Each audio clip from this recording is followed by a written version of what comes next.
la noche en el continente americano. Cuando amanece en Europa y cae la tarde en Asia, así cae la noche en el continente americano y transcurre la mañana y la tarde en el resto del mundo. La noche, bajo la dirección de Claudia Gurizati. Buenas noches. La noche bajo la dirección de Claudia Gurizati enciende las luces para que usted siempre vea el punto clave de la noticia. Soy Jefferson Beltrán, bienvenidos. La noticia: la Unión Europea está cada vez más cerca de reconocer a Juan Guaidó como presidente de Venezuela. Dos hechos así lo confirman. El primero de ellos sucedió hoy luego de que el Parlamento Europeo considerara legítima la proclamación de Guaidó y emitiera una resolución a favor de que se dé un cambio de gobierno en Venezuela sin la utilización de la fuerza.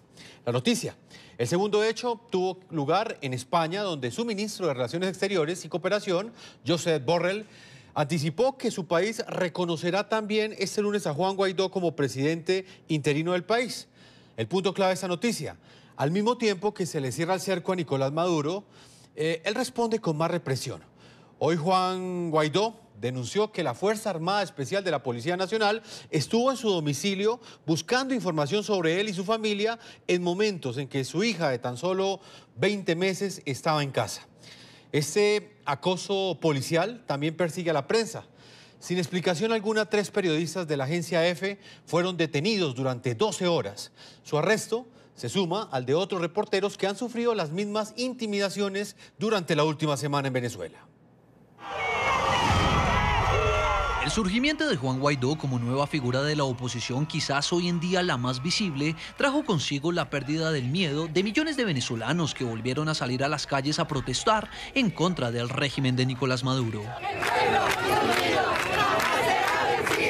Desde que el joven político asumió como presidente interino de Venezuela, muchos han replicado con ahínco ese deseo de cambio y de recuperación de las libertades democráticas que pregona Guaidó.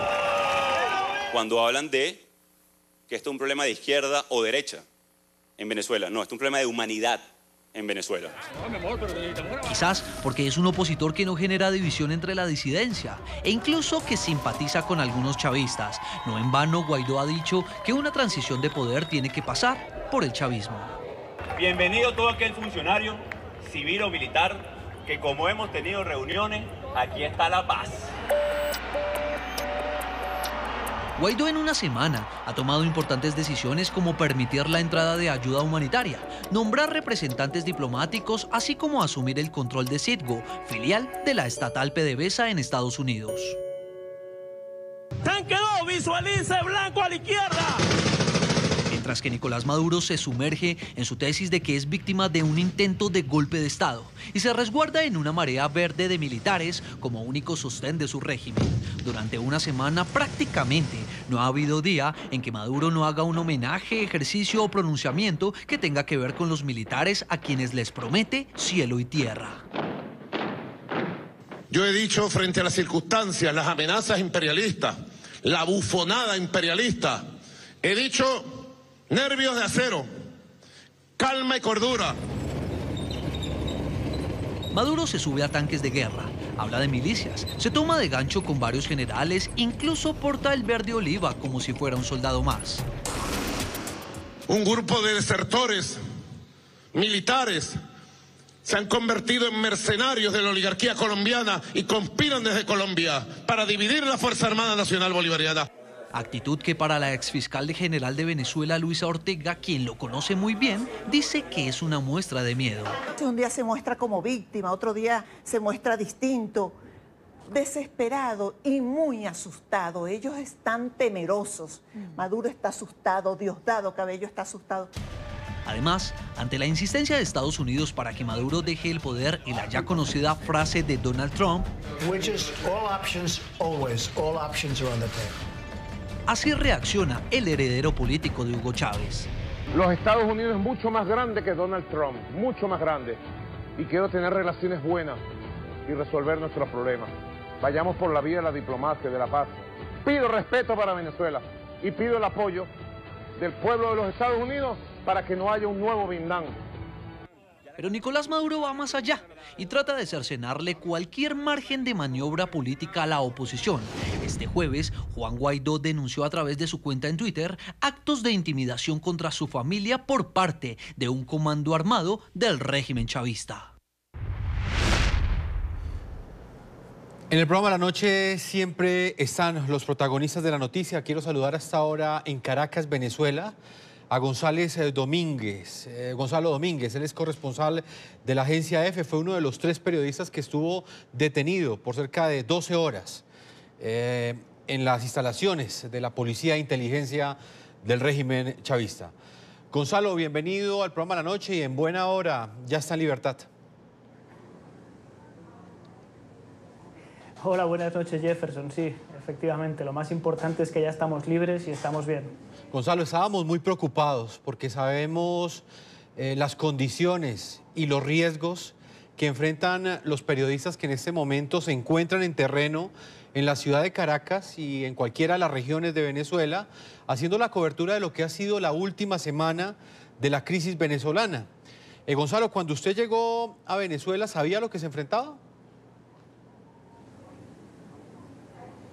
Sí, claro, en el momento en el que tú llegas a Venezuela, tú sabes que estás asumiendo un riesgo, que es un riesgo latente y que, bueno, tienes que aprender a manejarlo en tu día a día y saber lidiar con él para poder hacer tu trabajo de la manera más honesta posible.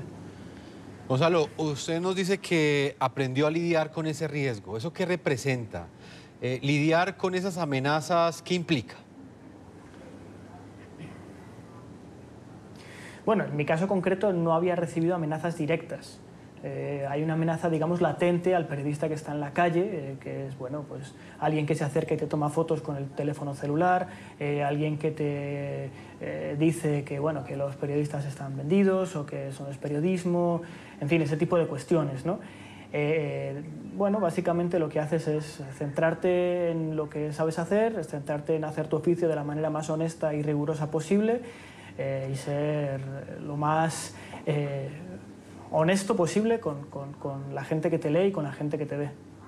Gonzalo, ustedes llevaban algo más de una semana en Caracas. Llegaron a Venezuela a reforzar el equipo periodístico de la agencia EFE, que está haciendo una cobertura periodística de lo que ha sucedido desde el pasado 23 de enero, el día en el que juramentó Juan Guaidó como presidente interino de Venezuela. ¿Por qué cree que ayer los capturaron, los privaron de la libertad y en otros momentos la inteligencia de la policía chavista no actuó de la misma manera? Es muy difícil decirte. Para poder responderte a eso tendría que saber qué está pasando por las cabezas o por los informes que hay en los escritorios del SEBIN y de las otras entidades policiales que hay en Venezuela. No sé qué es lo que ha podido mover a esa detención. Digamos, la chispa con la que saltó todo fue que mi compañero colombiano, el fotoperiodista Leonardo Muñoz, estaba haciendo unas fotografías en la calle y hizo una fotografía de un graffiti, estaba haciendo fotografías del ambiente en las calles de Caracas. Le dijeron que esa fotografía no podía hacerse porque era de un edificio, un muro lateral de un edificio de la Contraloría, y por tanto eso no podía hacerse. Él dijo, bueno, no hay problema, yo la borro en cualquier lugar del mundo cuando tú no sabes que esa foto no la puedes hacer, porque bueno, es difícil identificar todos los edificios en los cuales no se pueden hacer fotografías. Alguien te dice eso no se puede hacer, lo borras y sigues tu trabajo.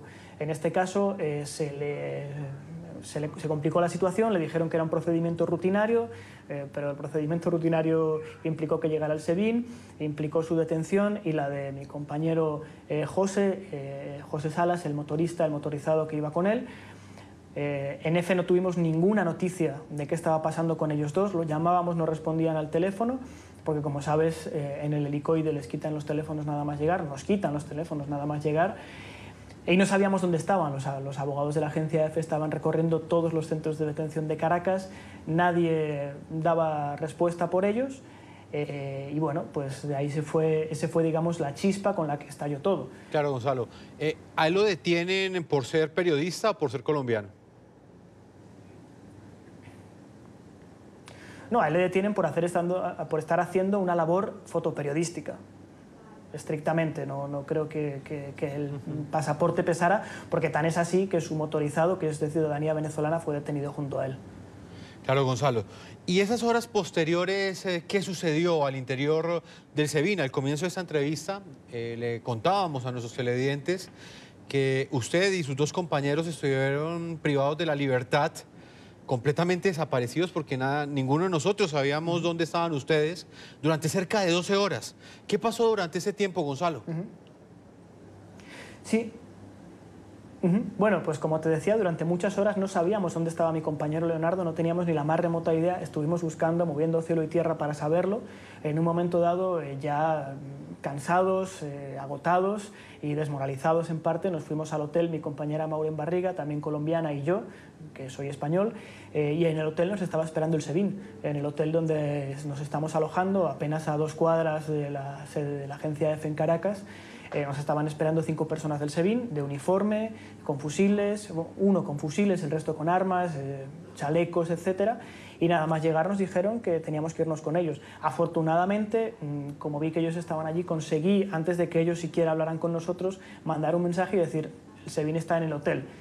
De tal modo que la directora de la agencia EFE, junto con los 2 abogados de la agencia EFE en Caracas, consiguieron ir al hotel, como te digo, está apenas a 2 cuadras, y los 2 abogados hablar con los miembros del SEBIN que estaban allí en ese momento y por lo menos sabían qué entidad nos tenía presos, nos tenía detenidos, porque pues, en definitiva es una detención durante 12 horas en el caso de Maureen y mío, de 24 horas en el caso de José y de Leonardo.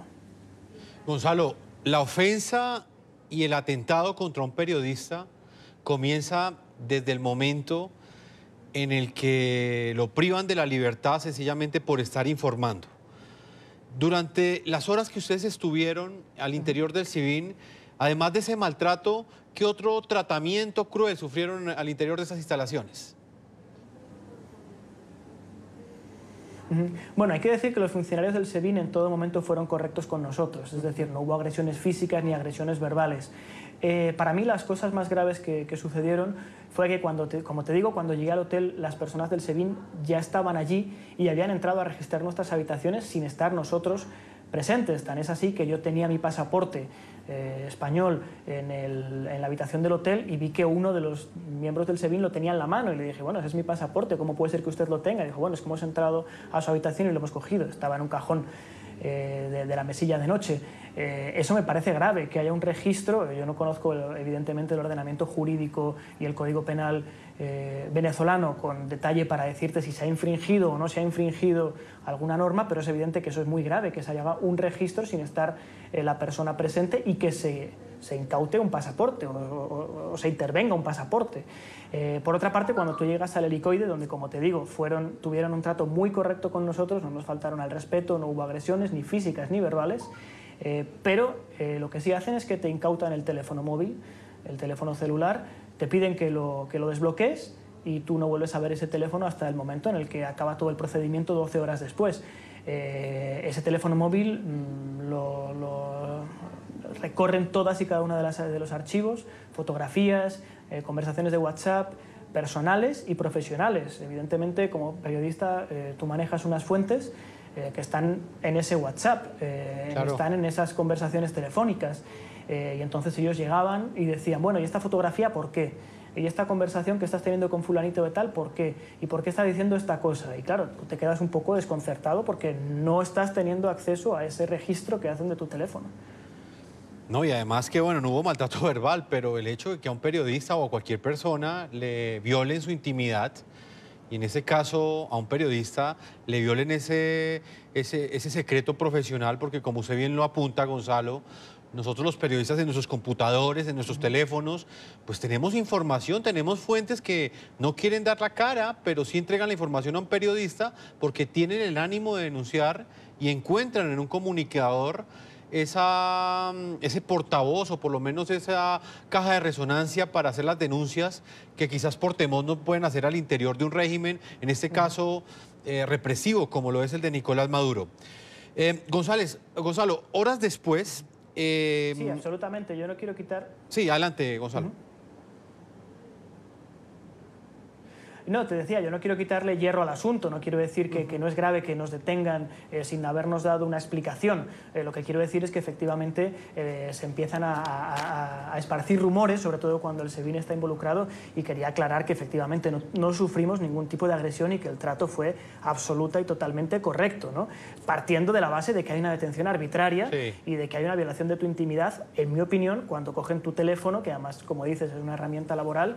Yo trabajo en Colombia habitualmente, y pues tanto en Venezuela como en Colombia, como en cualquier otro país. En España recientemente ha habido casos al respecto bastante escandalosos. Bueno, pues la gente te escribe y te cuenta cosas que no deben de saber, bueno, o que son dentro del ámbito de la confidencialidad periodística.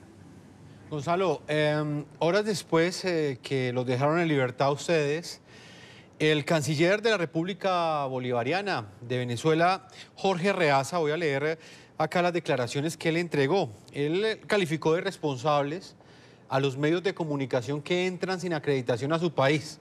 Ha sido la justificación que él ha dado no solamente para detenerlos a ustedes, sino también para revisarles sus archivos periodísticos. Una justificación pues inentendible. Y al mismo tiempo dice que lo que buscan los medios de comunicación, que esto es bien extraño, dice Arreaza que lo que buscan los medios de comunicación cuando ingresan sin los requerimientos que pide Venezuela es generar este tipo de situaciones para luego armar un escándalo mediático y de esa manera atacar al régimen chavista en este momento. ¿Usted qué opinión tiene de estas declaraciones, Gonzalo? Bueno, en primer lugar, cuando nosotros, este equipo de 3 personas que viajamos desde Bogotá, llegamos a Maiquetía, al aeropuerto de Maiquetía, dijimos que éramos periodistas y veníamos a trabajar. Y que no dijimos que éramos turistas, no dijimos que veníamos de paseo, no, dijimos somos periodistas, venimos a trabajar, venimos a apoyar a los compañeros de la corresponsalía de la agencia EFE en Venezuela. En el mismo aeropuerto, unas personas del SEBIN nos interrogaron, duramos cerca de 4 horas en todo el procedimiento, 1 hora aproximada con ellos, y ellos nos autorizaron a entrar a trabajar en Venezuela. Nos dijeron, ustedes deberían haberse inscrito, haber comunicado al Ministerio de las Comunicaciones que estaban aquí y cuál era la labor que van a hacer. En esta ocasión no pasa nada, les dejamos pasar, recuerden que en la próxima no deben hacerlo así. Y dijimos, absolutamente de acuerdo, muchas gracias, y estábamos dispuestos. Si no reunimos los requisitos y Venezuela no nos autoriza a realizar nuestra labor periodística por razones legales, nos vamos. Y así lo hicimos saber. Si en el aeropuerto de Maiquetía nos devuelven a Bogotá, nos devuelven, no tenemos ningún inconveniente. Sin embargo, nos autorizaron a entrar.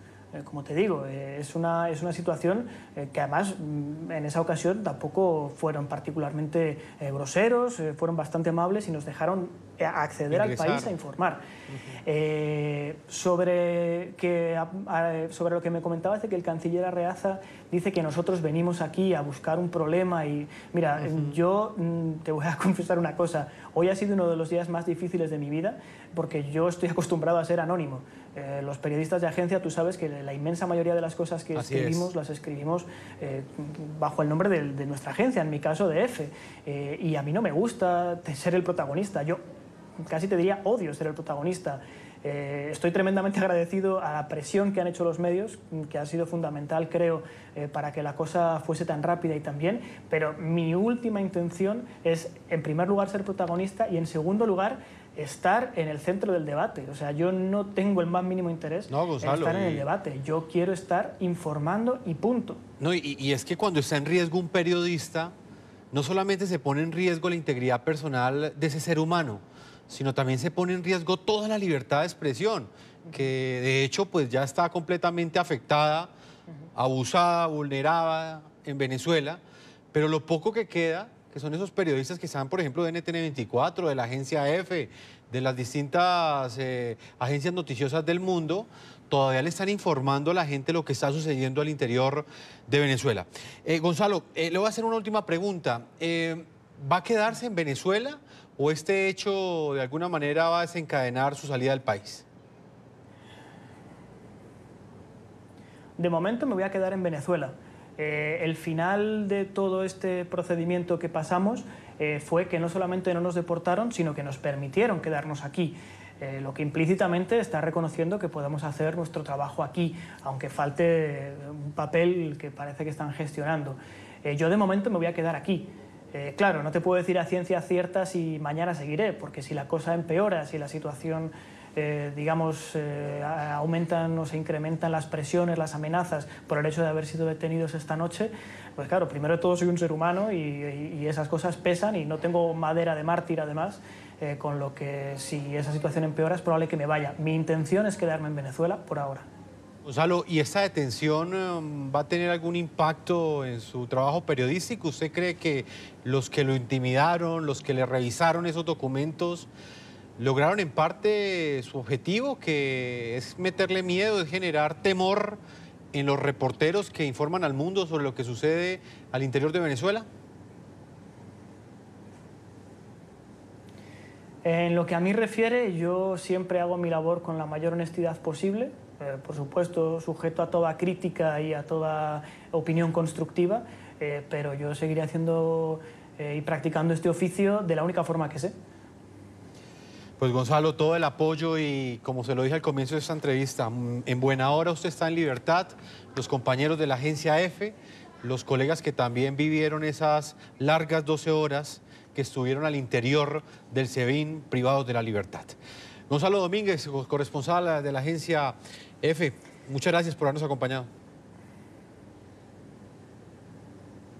Muchas gracias a ustedes.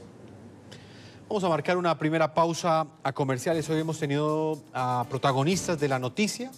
Hemos querido hablar con esos reporteros que diariamente son los encargados de informar al mundo sobre lo que sucede en Venezuela y que el día de ayer nuevamente sufrieron una amenaza, una intimidación por parte del régimen chavista que continúa aferrado en el poder y que en las últimas horas recibió una sanción por parte del gobierno colombiano.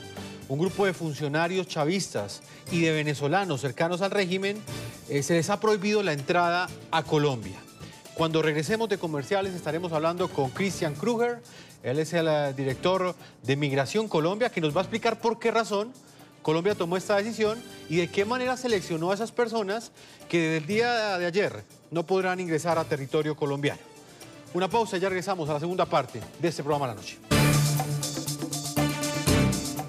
Continuamos en este programa La Noche. La autoridad migratoria colombiana adoptó fuertes medidas contra 200 personas que el gobierno colombiano considera colaboradoras del régimen venezolano.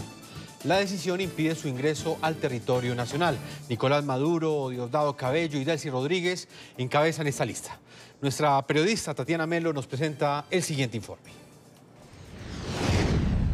El gobierno del presidente Iván Duque refuerza la presión internacional contra el régimen de Nicolás Maduro y en su más reciente decisión le cierra las puertas de Colombia a más de 200 de los colaboradores del chavismo. Comunicado oficial Migración Colombia. La decisión soberana y discrecional hace parte de las medidas tomadas por el Grupo de Lima, del que Colombia hace parte y que busca una salida pacífica a la crisis en Venezuela. La primera persona afectada fue el ciudadano venezolano Ronald Alexander Ramírez, quien intentó arribar en un vuelo charter al aeropuerto de la ciudad de Barranquilla. Las autoridades de Migración Colombia negaron el ingreso el pasado 30 de enero. Esta persona fue nombrada por el dictador Maduro y básicamente lo que hicimos, esta persona llegó en un vuelo charter, en un vuelo privado, llegó a la ciudad de Barranquilla y nosotros lo inadmitimos de manera inmediata, es decir, no alcanzó a ingresar al territorio. Hicimos este ejercicio y fue regresado a su país. Migración Colombia aclaró que si uno de esos 200 colaboradores chavistas son encontrados en territorio colombiano, serán inmediatamente expulsados y si vuelven a incurrir en esta falta, serán sancionados por 10 años. Ramírez había sido nombrado en días pasados por Nicolás Maduro por decreto como presidenta de la empresa Monómeros Colombo Venezolana S.A., instalada en dicha ciudad. Según el director de Migración Colombia, Christian Kruger, son personas identificadas que están trabajando de la mano del régimen, lista encabezada claramente por Nicolás Maduro, la esposa del mandatario Cilia Flores, Diosdado Cabello y la vicepresidenta Delcy Rodríguez. En el programa La Noche siempre están los protagonistas de la noticia. Vamos inmediatamente a la capital de Colombia, Bogotá, con Christian Kruger. Él es el director general de Migración Colombia. Buenas noches. Buenas noches, Jefferson, un gusto estar con ustedes y un saludo muy especial a toda la audiencia de La Noche de NTN 24. Señor director de Migración Colombia, comencemos explicándole a nuestros televidentes por qué 200 personas cercanas al chavismo no podrán entrar a Colombia. Mire, primero resaltar que esta es una medida derivada de la estrategia que se ha implementado por parte tanto del Grupo de Lima como en la Declaración de Quito. En estos espacios se han acordado muchos aspectos, especialmente dos en materia migratoria. Una, de generar estas listas de estas personas, de estos colaboradores de la dictadura de Maduro para que no se puedan movilizar por la región libremente. Esa es una, y esa precisamente es la que nosotros implementamos el día de ayer, una lista de más de 200 personas cercanas al círculo de Maduro que no pueden ingresar al territorio nacional, y las que encontremos serán debidamente expulsadas de nuestro territorio. Pero también recordemos que en desarrollo de esas reuniones del Grupo de Lima, de la Declaración de Quito, también se ha acordado flexibilizar el marco jurídico de cada uno de los países receptores de esta migración que está saliendo de Venezuela no por gusto, y esto es muy importante tenerlo claro, lo está haciendo por necesidad, porque en ese país literalmente no tienen qué comer y las condiciones de salud son bastante precarias. ¿Cómo seleccionaron ustedes los nombres de las personas que no podrán ingresar a Colombia? ¿Bajo qué parámetros, qué información utilizaron? ¿Tuvieron informes de inteligencia?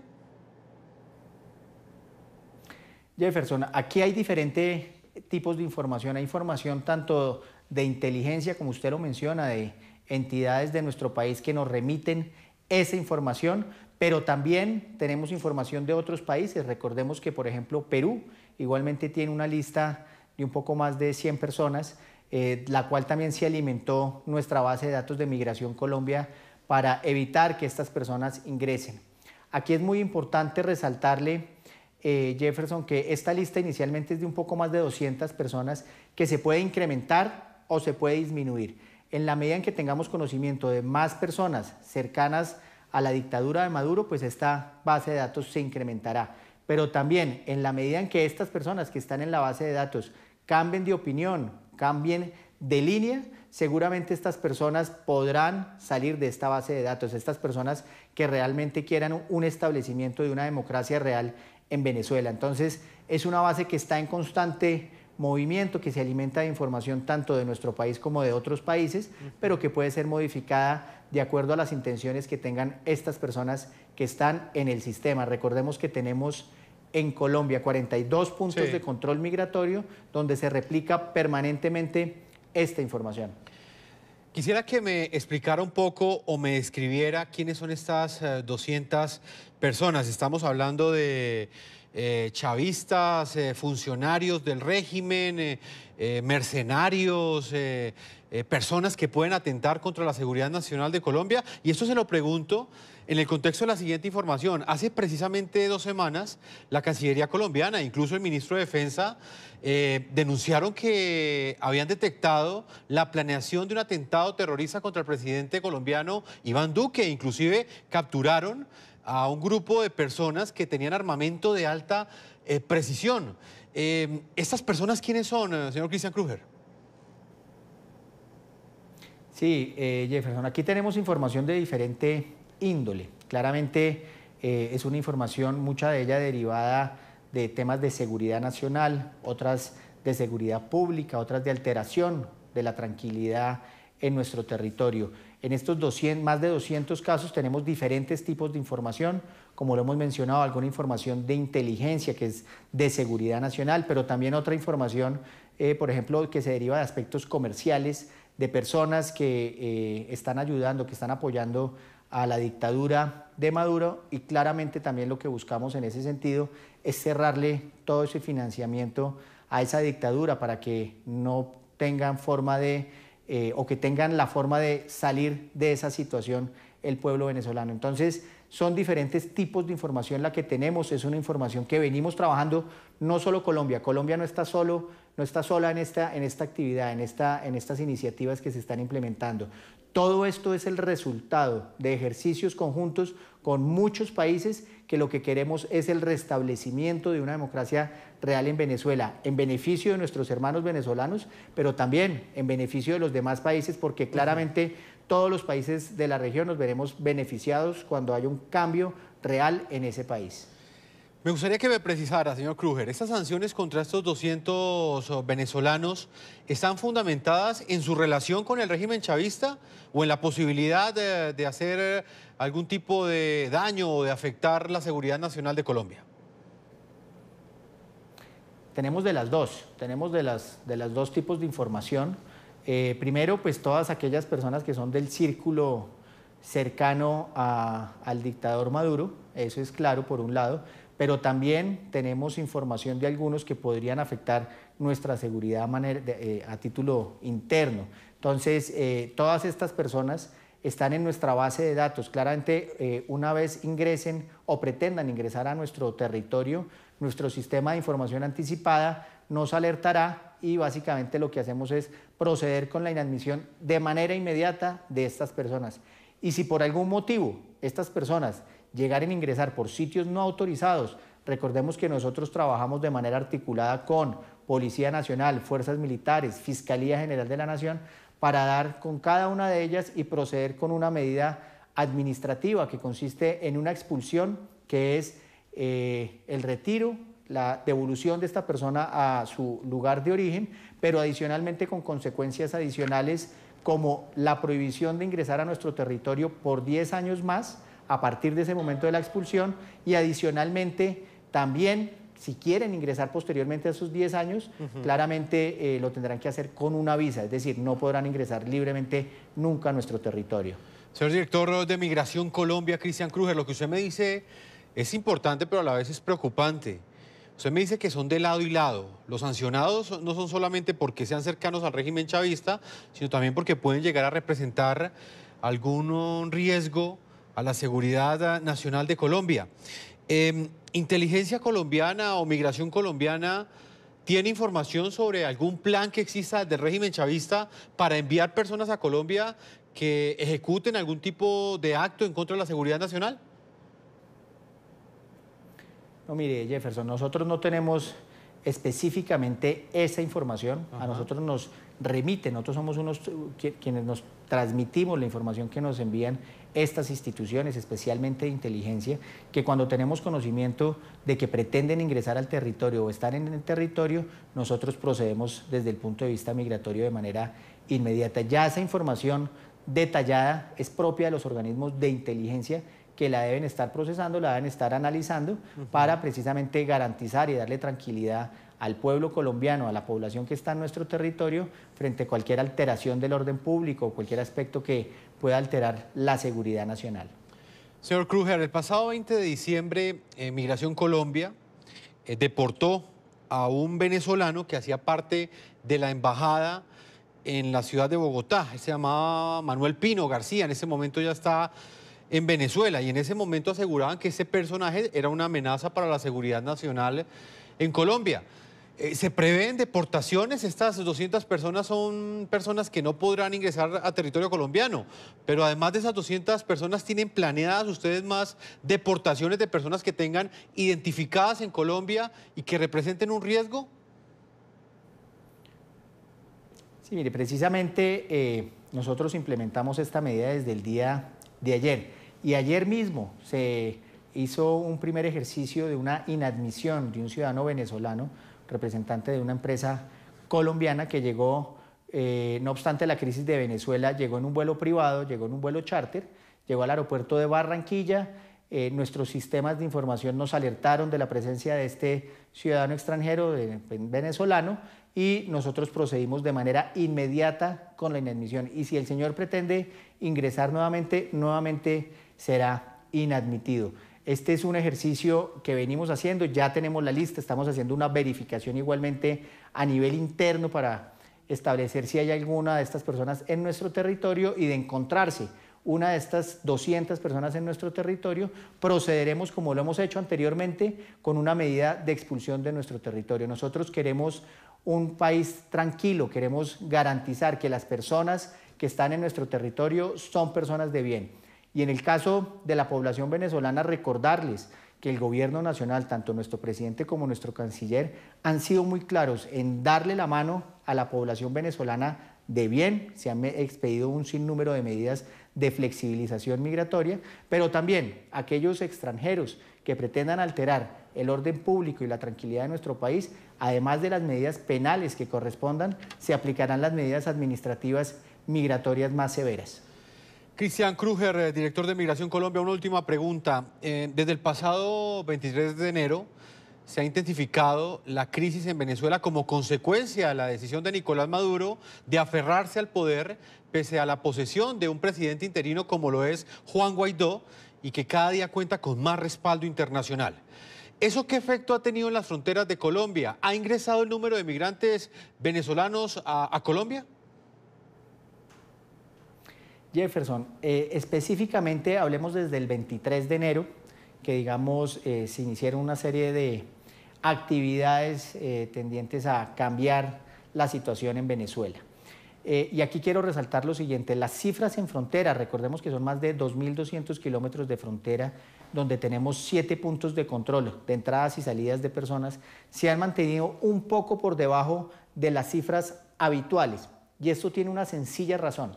La población venezolana que pretende migrar, ¿sí?, está a la expectativa de lo que pueda pasar en ese país. Y los resultados sobre el incremento o disminución de la migración van a ser un fiel reflejo de lo que pasa en ese país. Claramente, si la situación sigue como está, es decir, que sigue lo mismo que ha pasado en los últimos años, la migración se va a incrementar, la desilusión del pueblo venezolano generará claramente una migración hacia Colombia y hacia otros países de la región. Pero muy por el contrario, si las cosas cambian, hay una real democracia, tengan la plena seguridad que muchas de las personas que querían salir se van a quedar y muchos de los que salieron en su momento retornarán a su país nuevamente. Christian Kruger, director general de Migración Colombia, como siempre, es un gusto tenerlo aquí en el programa La Noche. Gracias. Jefferson, muchas gracias a usted, a toda la audiencia de La Noche de NTN 24 y resaltarles ya para finalizar que la migración es positiva y este hecho está en manos de todos y cada uno de nosotros. En la medida que aportemos un grano de arena para atender este fenómeno, estoy seguro que en unos años vamos a hablar de lo positivo que fue la migración para el desarrollo de nuestro país. Muchas gracias. Ojalá que así sea, Christian Kruger. Vamos a una segunda pausa a comerciales. Cuando regresemos estará un tercer protagonista de la noticia. El día de hoy, él es Jaume Duch, es el portavoz del Parlamento Europeo, una instancia que en este momento reconoce a Juan Guaidó como presidente, un hecho que genera un impacto muy fuerte, teniendo en cuenta la importancia que tiene este pronunciamiento para que la Unión Europea en los próximos días muy seguramente tome una decisión en esa misma dirección y reconozca el gobierno del presidente encargado de Venezuela, Juan Guaidó. Una pausa y ya regresamos a la parte final de este programa La Noche.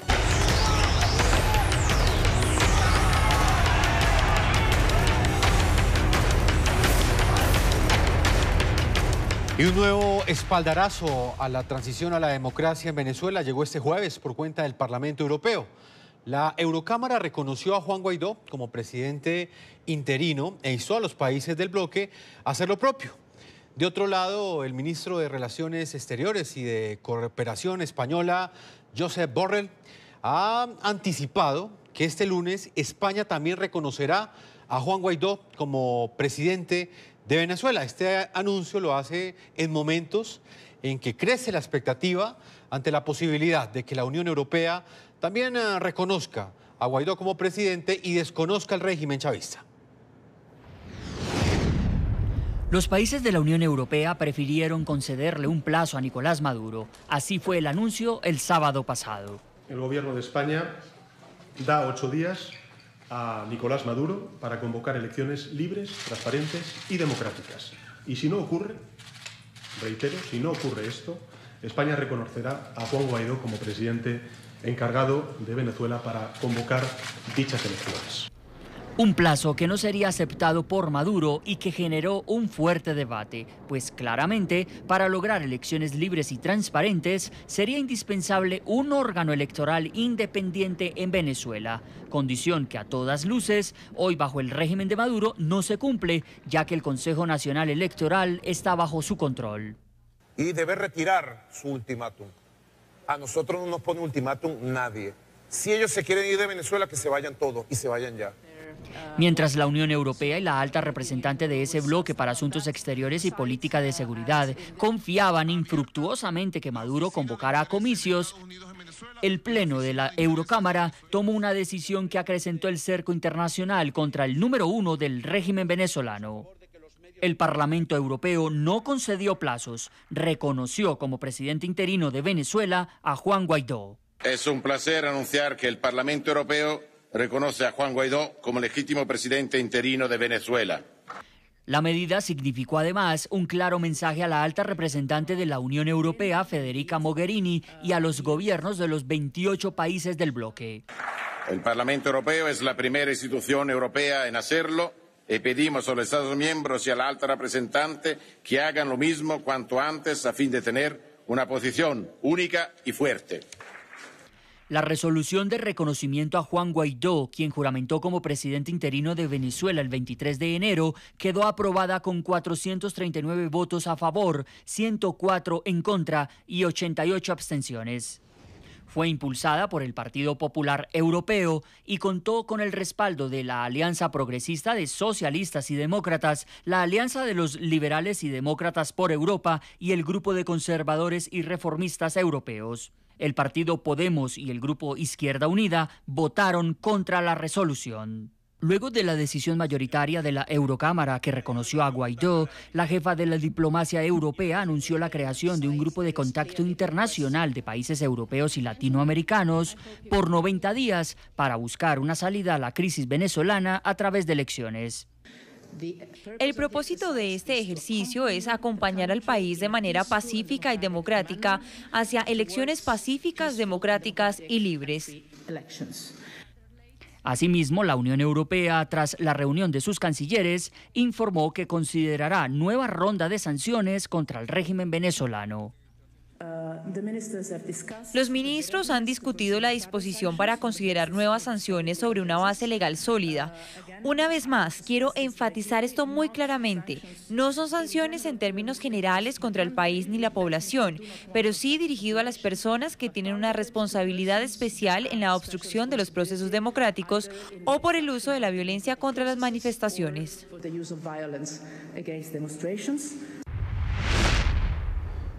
Cae la noche en el continente americano y ya es de madrugada, a esta hora en Bruselas, Bélgica. Por eso quiero agradecer a Jean-Michel Duc, quien es portavoz del Parlamento Europeo, quien nos acompaña en ese momento. Bienvenido al programa La Noche. Muchísimas gracias, Jefferson. Buenas noches a todos. Muy buenas noches. ¿Qué significado tiene esta decisión que ha tomado el Parlamento Europeo en momentos en que arrecia la persecución política, no solamente contra Juan Guaidó al interior de Venezuela, sino también, como lo veíamos al comienzo de este programa, contra la prensa? Evidentemente, la decisión que ha tomado esta mañana el Parlamento Europeo y que además ha tomado por una gran mayoría de votos, tiene una significación política muy profunda.